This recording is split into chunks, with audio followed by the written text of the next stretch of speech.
Welcome to the Slop Farm. Enjoy the video. You start by selecting the two images you want to combine and choose a canvas size that accommodates both. Open both files, then create a new canvas slightly larger than the bigger photo so you have room to position and crop. Once done, import each photo as its own layer.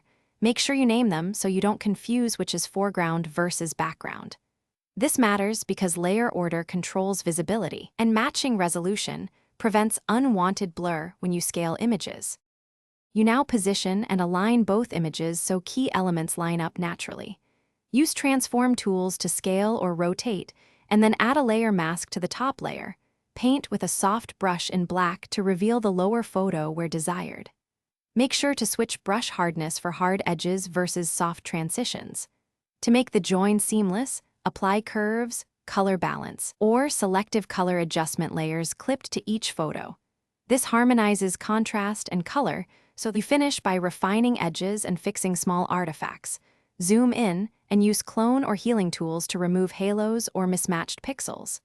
Once those seams are clean, apply a global sharpening and final color tweaks, then crop to your intended composition. Make sure to save a layered master file for future edits and export a flattened version in PNG or JPEG depending on needs. If something looks off, go back to the mask and feather it slightly. That one adjustment often fixes visible joins. Thanks for watching. Consider subscribing if we helped you today.